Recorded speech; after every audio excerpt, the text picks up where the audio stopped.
So now at this moment I'd like to switch over and I will bring up the actual real-time software. So let's take a look. So let's start with the basics of the operation.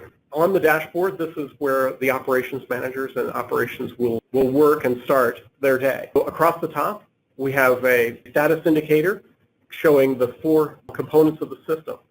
We can see that we have our concentration, so we can tell whether off-site we are having adverse impacts. We can see that that's in green, so that's good. We can see our forecast situation, and we can see that that off-site is showing that we are in the potential to have problems. And so we will look at that a little bit later. We can see that our data quality is good. This means that the values we are measuring are within expected ranges, and so we are not feeding any adverse or calibration data into the system that might lead us to make an incorrect assessment. And then we can see that our data feed is up to date. It's current and green.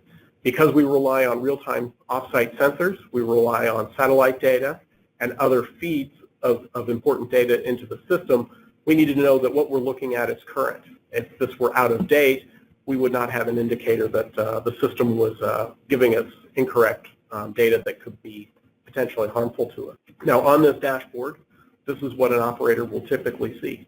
So we will see AMS concentration, and we can see that we can look at the various off-site receptor points. So we can see the map, and we can see them located on the map. We can see we have modeled values, and we have measured values. We can also see that there is a fly time for when we have a plume that's impacting a particular point on the map. This is measured in minutes and takes into consideration that if you have gas leaving your facility at this moment, it will arrive in 29 minutes at this location. This gives you an indicator of if you have to do curtailment, how long you have, or how long it will take for the effect to be noticed at that location. We also have the MET conditions from this or current tower, and then we can look at the map, and we can see the other indicators about our current situation. We can see the wind direction indication. We can see the off-site receptors, as I mentioned. We can also see the plume, and so we can see where our off-site SO2 is being impactful in our locale. We can also see with the color ramp the intensity of our impact, and so we can see from low concentration all the way to high concentration. And this allows the operator, without doing very much, get an at-a-glance quick operation, because while the environmental impact is part of the operations, the operator or operations team in the control room may not be able to come and fiddle with the application, and so this needs to be as quick as possible. We will then look at an advanced telemetry page for engineers and other folks who need to do a more detailed assessment. We can zoom in this mode, we can pan, and we can move around. We can also see, again, the same color ramp, the same wind direction, and we can see how the plume is located. If we zoom, we can choose to zoom in, and we can see more detailed information about how the plot is progressing or where it's impacting. We can see the parks and the different locations around our city. We can also see our stack if we scroll down a little bit, and we can see what the operations are, so that if we are seeing an unexpected plume shape or migration, we can see what is happening with the operations. If this were on an upset condition, we might see variations in this plot, and we might understand that there's other things we need to do in the system. While this is all coming in real time and updating each 5 minutes, there are some other aspects of the real time that we might want to look at. So for example, we might want to look at the AMS data, and we might want to look at different sites. So we can look at, for example, the mall, and we can see how the concentrations have been measured at the mall near our location. We can see measurement points, so we can see what the modeled versus the measured was expected to be, and we can just look through time and see how they progressed. Now, because this is in a simulator, this is not a real facility, there's some divergence between the modeled and measured just to give us some indication of impact. We can also look at individual sources on our site, and so if we do need to look at the upset conditions, or if they're operating normally, we can see the date and the time from the PI or the PhD on-site process system. And then again, we can also look at the operations in terms of grams per second, so we can make sure that the emission rates that we nominally expect as part of our operation are being emitted. We can look easily and flip through to different stacks or area sources, as the case may be, just to understand how they're impactful. One of the other operations we can do is we can look at a wind field. This allows us, because of say, very tall stacks, such as at a power plant or smelter, we might have upper level wind at our point of impact of release, where the wind field is changing, and we need to be able to show difference in direction. So we can see here at the top that the wind is going in a different direction, which may explain why the plume is going in a slightly different appearance than, say, at our 10-meter on-site station, where we can see it's just blowing due south as opposed to southeast. Remember when we talked about that we have a potential for the forecast exceeds? Well, let's go and take a look at that forecast model and see what's available. Each 6 hours, a GLC forecast is produced. We can see the times, and we can see the individual sensitive receptors off-site that we're interested in. We can see that the ones that are in yellow, or in orange, I'm sorry, are at an elevated or at the first action level, so we should be concerned. If they're shown in red, we can see that there is a potential for concern, and that we may need to do curtailment if we continue to operate at our current operation. Later this evening, or at our time currently, we can see that the concentrations are going to drop down and we're no longer going to be in an adverse event, and we can see that other off-site impacts are forecasted to be not negligible. With these values, we can also take a look at a graph. So we can look at, for example, our mall location that's nearby, and we can see what the impacts would look like. So we can see how the front, when it was impactful, we can see how it peaked, and then it dropped off. We can also see the source contribution. So we can see which sources were contributing to this high off-site concentration. And we can see that our main stack is the main driver of this impact. So if we need to do a curtailment, the biggest bang for our buck will come from this large stack. So this gives us incredible control tools for us to understand how we can meet our regulatory obligations and what's the best way to go about it. We can also look at the meteorology, and we can see how it progresses through the hours of the day from our forecast. And finally, we can get an animation for us to understand where and when and how the plume may be impacting our local region. So we can see here the animation forecast is showing each of the hours through the day, and we can see how the plume is moving from the south to the southwest. So let's take a look at that again and show a few more details. So we can see here we have a wind direction indicator, and we can see our plume coming from our site moving through time. So let's start that again. So we can see that right now our plume was kind of moving from the southeast. It was moving to southwest as the wind shifted. It kind of sticks here.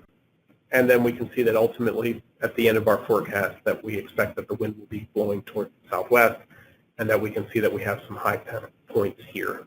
This can be useful for training situations where you want to train new operators, or you want to go through and review the action plan that may or may not have occurred at the facility and allow you to review the best way to handle an operation. Another component to the system is that we have a startup or shutdown and profile, so we can load a particular set of emissions from our facility, and then we can run and process that model, showing what would happen if we updated and operated just right now. We can see the model results, and so we can see the date and time of the model, and we can see the receptors, and we can see that we have some action thresholds here that may be of concern but are not quite to the regulatory limit, so they are in that action zone.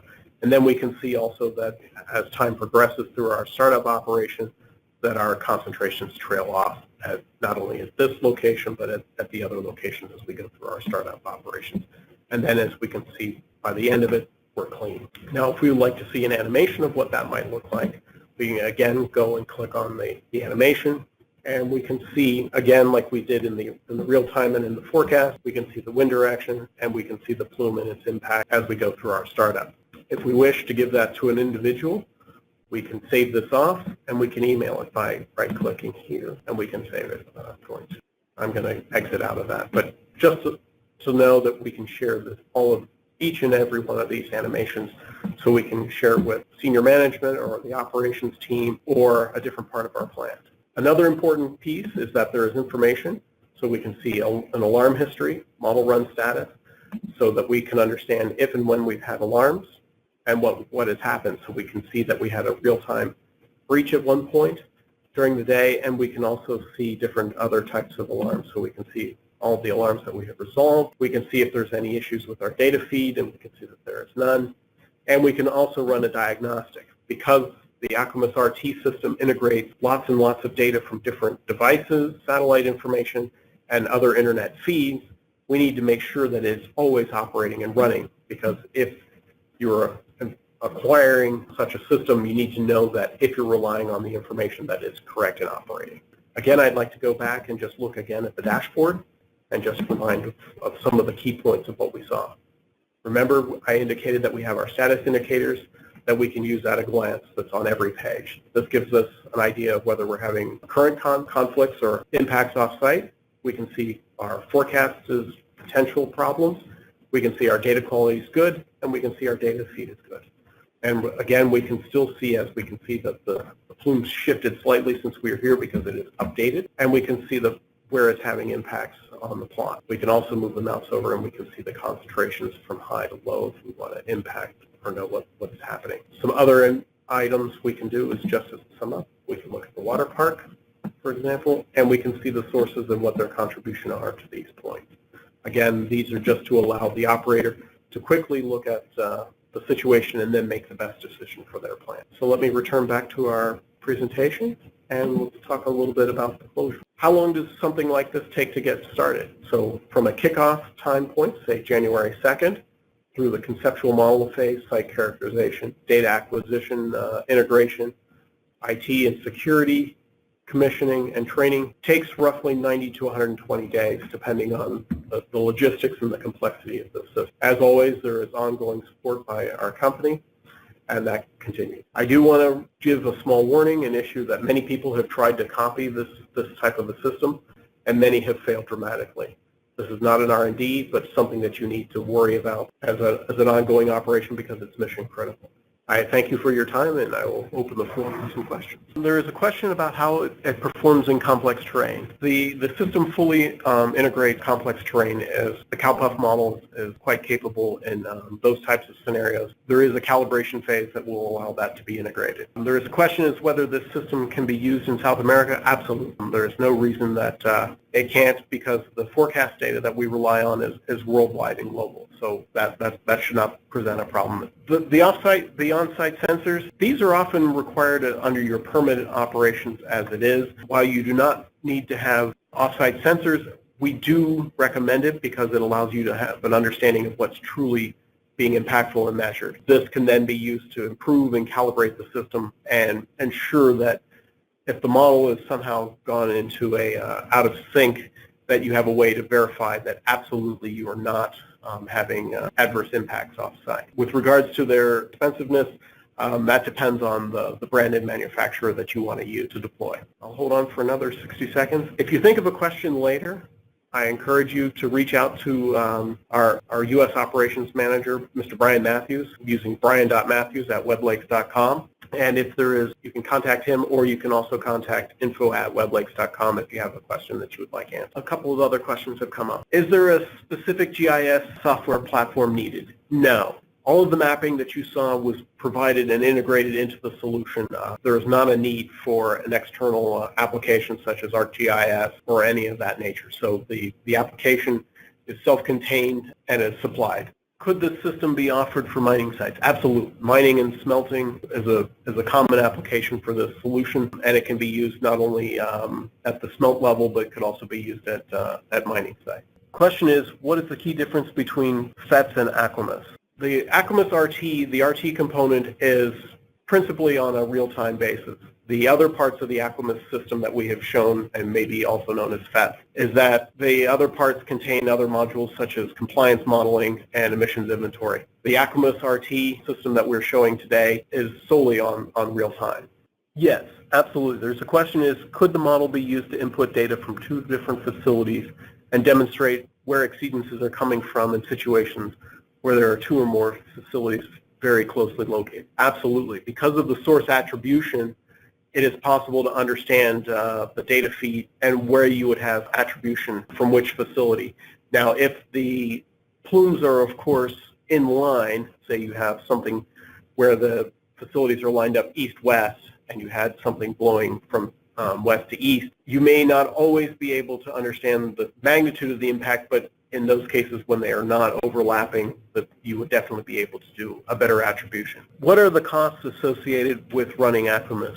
That's not really my end of this presentation, but if you want to reach out to sales info@weblakes.com or info@weblakes.com, they can probably, not only the application cost, the operations cost, could also need to understand whether that includes your sensor network and or your on-site process historian operation. It depends on what is meant by the cost of running the AQMIS system. Beyond those fixed costs, there's just the costs of just the software and the servers. Someone has asked about the what did they try to copy and fail? That we saw different products at different points in time that were available in the marketplace, and now they are no longer available for sale. I can't really say what was their reasoning for what technical challenges they couldn't get. All we know is that we saw them and then they disappear. Failing any questions, I appreciate everyone's time for attending our webinar today, and if you think of a question later, you can always reach out to Mr. Matthews. The address is on the screen, or you can reach out to info@weblakes.com. We will be making this video available online at a later date, so if you want to